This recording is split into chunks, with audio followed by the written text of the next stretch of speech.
True life story. At the time we got married, I was earning more than my husband. So this is not even a fictitious thing. This is something that happens every day to many young lovers. At the time we got married, I was earning more than my husband. Not like substantially, like maybe $500,000 more, something like that, but I was earning more. And they were even owing him. So money is like a real thing in relationships. So let's talk about it. But first, let me start with this story. Amaka had everything going for her. A great job in consulting, a decent apartment, and even plans to buy land at the end of the year. Then she met Emeka, kind, respectful, God-fearing, and earning half of what she made. Half of what she made. He didn't have much, but he had love. He honored her, listened to her, prayed with her, supported her vision. But when the topic of money came up, there was tension. Just like that movie I watched a long time ago, Steve Harvey's movie, Think Like a Man, right? Where that girl, successful CFO, and then she met this guy who was trying to build his business, out of a mobile truck, and she was disappointed and all of that, just like that, right? So she wondered, can I really build a future with someone who is financially behind me? She struggled. Amaka struggled. Not because she was proud, but because she had goals. A girl's got goals. She wanted a partner, not a project, right? Does this sound like you? You want a partner. You don't want a project. You don't want someone who will be dragging you back and who is behind you sort of in everything. Yet, Emeka wasn't lazy. He just has not had the same opportunities that she had. He worked hard, lived humbly, and had a plan. Right? So this is a real dilemma that many godly women face. Do I choose the man I love even though he earns less? Is this relationship going to work? Should we even consider marriage? Like, how are we going to cope? So let's talk about why it is bothering you. And the first thing is that there is an unspoken societal or cultural rule that the man should be the provider financially, right? Even many of us back it up with scriptures. 1 Timothy 5:8, right? The man should be the provider. So because it's a societal thing, you don't want to be the odd one out. Like, why would it be you funding your boyfriend? Right? When you're seeing other guys funding their girls and doing stuff, like, why does your own have to be different? You feel somehow, right? So that's one of the reasons why you are feeling bothered and concerned about this situation, right? And you also wonder, what about the future? And that is a legitimate, concern, fear of the future. Will I resent him later if I continue having to do this for the rest of my life? Would there be resentment, right? Can I really keep up with this? Like, long term, right? So those are genuine concerns in your heart. But what I want you to figure out, number one, is this. Is it an issue of pride?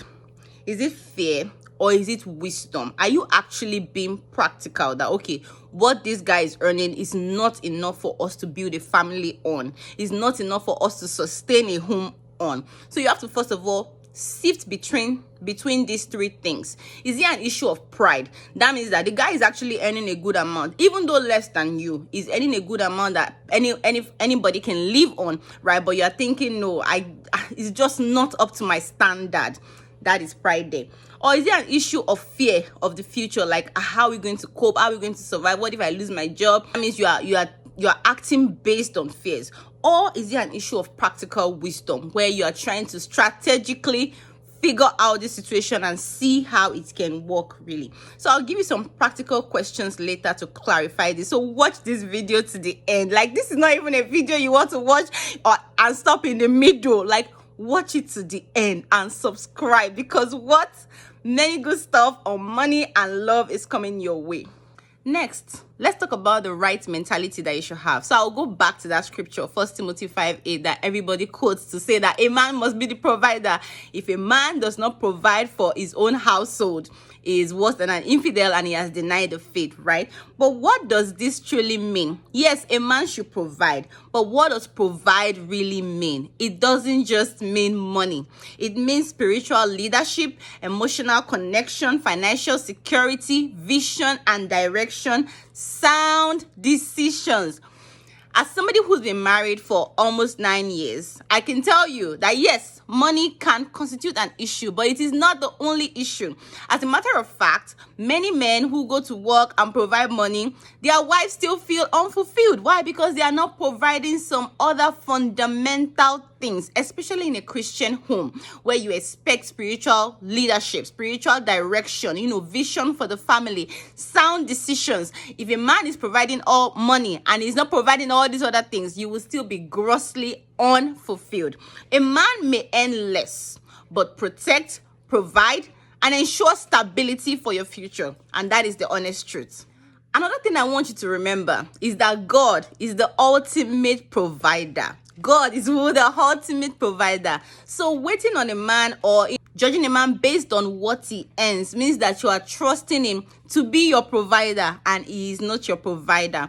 No man should take that place of God. God is the ultimate provider. I remember when we lost my dad, and one of the things that my brother, also of blessed memory, said to me, he said that the source is still the same. It's only the medium that is changing. And I've never forgotten that statement in all of my life. God is the source, and he uses different mediums. Yes, he can use your parents at a particular time. He can use your spouse at another time, but he is the ultimate source. God is the ultimate provider. Yes, I have my kid here. He said, the silver is mine and the gold is mine. He also said, the blessing of the Lord, that is what makes rich. So God must be your ultimate, the one you look up to ultimately to provide for you. God must be the source of your security, even your financial security, right? So when that is settled, you'll be able to look at this man carefully, right, to see, does he possess the other necessary qualities, right? And then we'll now talk about the earning potential and how that can grow later on. Again, you should also remember that a man being a provider should never be an excuse for any woman to be unserious about her earning potential or lack ambition or make poor financial decisions. For example, the Proverbs 31 woman, very industrious, very supportive of her family's overall revenue, in fact. Therefore, when you're thinking about, it should earn more than me, check your heart. Is it because, you want to chill and live the baby girl life and not have to work? That is laziness, and that is anti-scriptural, in fact, right? So it's not an excuse for you to lack ambition or make poor financial decisions or be materialistic. And a man that is watching this should not marry a woman like that, because no matter how much you earn, she's going to drain it. Now, let's get down to the nitty-gritty of the matter. Some practical questions to ask yourself. If you are in this relationship where you're earning significantly more than the man that you are with, you want to ask yourself, is he lazy or is just limited in his current earning potential? There's a big difference. Laziness manifests in excuses, and Proverbs has such wonderful scriptures about that. It says that, the slothful will say, there is a lion in the streets, I will be slain by the lion. Or the slothful will not plow by reason of the snow, and then he will starve, right? So laziness manifests in excuses. So if you are with somebody who is always making excuses of why he cannot do this, why he cannot go back to school and get a better degree, why he cannot add to the education that he has now, why he cannot invest in a business, there's always a reason why nothing will work, right? Then you are with a lazy person. So already you know what to do about that situation. But somebody who is just limited, that person hasn't had great opportunities. They will keep taking steps to increase their earning potential and making measurable progress. So this is a person who, though earns less than you, is always taking steps to increase his earning potential. What courses can I take to advance, right, in my career? What businesses can I involve myself in? Even little menial, what some would consider ordinary task, is willing to do them, right, just to make ends meet. For example, I told you that when I got married, at the time we got married, I was earning more than my husband, but it never bothered me. Why? Because this is somebody who, when he was in college, was running tutorials, right, teaching his peers what they did not know, and they were paying him. Out of, he earned so much, he sustained himself, and out of that, he bought me a phone. So why would I even worry that at the time we graduated, I was earning more than him? I knew that I was with somebody who would take care of me. Like, I will not starve. If my husband has to do menial jobs, I will not starve. I knew that I will be taken care of. So that is what you want to consider. This person may be earning less, but are they hardworking? Do they have any potential, right? Ambition also matters, but that one is a topic for another day. That one we'll consider when we're talking about financial compatibility. So I have so much good stuff for you. Subscribe, turn on your notifications, share this with everybody you know, both single and married. I have stuff for the single, stuff for the married. Share it, right? So another thing you want to consider, does he have vision, responsibility, and work ethic, right? So vision is where he sees himself and the path that he's going to take to get there. This person will share his plan and his projection to make you feel secure. If you're a man and you're with somebody who is earning more than you, you're with a lady who is earning more than you, let her know, hey, I may not be earning so much, but I can take care of you. This is my plan. This is my projection. This is where I'm going to. This is how I'm going to get there, right? So that is what you are expecting from a man, whether he's even earning more or earning less. Vision, right? Let him share the vision with you. How is your family going to survive? He wants to marry you. So it is his duty to share, this is the vision for our family and this is how we are going to get there, right? So another thing, responsibility and work ethic. How is he handling his current task or making use of present opportunities? Very important. Lazy people don't see opportunities. They just create excuses. But an hardworking person will say, oh, I can do this here. Oh, I can do that now. And you will see it in how they are handling their current task, right? The Bible says that he that is faithful in little will also be faithful in much. So that's what you are looking out for. Yes, he's earning less, but is he faithful in the little that he's earning? How does he manage it? How is he handling the current work that he has that is even giving him that less money? If he is treating it with levity, he will soon lose it and then he will earn nothing. Right? So you want to consider that. Another thing you want to consider, is he insecure about your success or does he celebrate it? Insecurity will manifest in belittling comments, belittling behaviors, right? It will make light of everything that you do and everything that you achieve because he doesn't feel good about it. He's insecure about it. So if he makes fun of it or even fails to recognize it, doesn't even mention it, right? You want to know that you are with an insecure person and him any less than you will be a big problem down the line, right? Does he manage what he has with wisdom, integrity, and generosity? Does he manage what he has well? Some people will earn little, they will manage it well to grow big. Like Bishop Abe, one of my revered mentors, will say, you start small to grow big, right? You start small to grow big. So if you manage what you have very well, it will grow big. And especially when it comes to income, you're not just looking at what this person earns. You're not looking at what this person has. You are looking at good money sense. How are they able to manage what they have well? A waster is brother to the lazy person. So even if he's not lazy, if he earns a lot and he's a waster, they are kin. They will both be in lack. Also, respect and leadership goes way beyond a person's paycheck.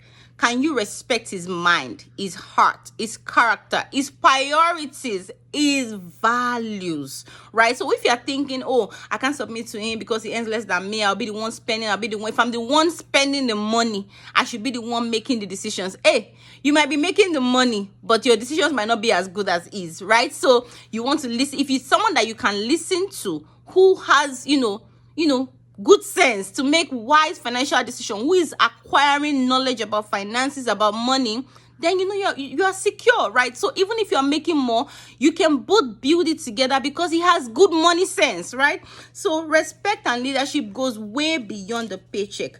Money doesn't make a man worthy of respect. Character does. There are many rich fools, rich fools out there, right? Character is more important. Money sense is more important. So yes, the world says marry up financially. Even though they don't say it verbally like that, That is what they communicate to you when you are scrolling through Instagram, scrolling through Facebook, and all of those social medias. All you see is men funding women, right? So the word says marry up financially, but God says marry in purpose and in alignment. Interestingly, when God created the first marriage, finances was not the crux of the decision. It was an helpmate, somebody who could help Adam fulfill his purpose, right? So that Adam will not be alone, right? So therefore, marry in purpose and in alignment. Somebody earns less than you, but he has good character, he has good prospects,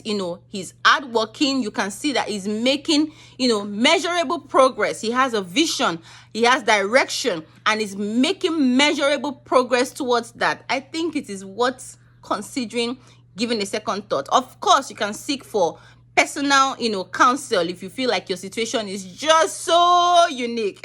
You can seek personal counsel, but I believe that this has given you good stuff with which you can reason and make a sound decision on whether you should stay in that relationship or you should leave that relationship, right? So let me know in the comments, what stood out to you? What did you learn? Is this good stuff? Let me know. Is this good stuff? Did you learn something? And beyond letting me know in the comments, share this video. That is one thing I ask from you. This video deserves over 1,000 views. Share it. Let every single person know. Why? Because money is such a big issue today in today's economy. I'm glad that this blessed you. Let me know in the comments how it blessed you. Let me know that you enjoyed it. It was good stuff. And share and subscribe. Have a wonderful, wonderful day. God bless you.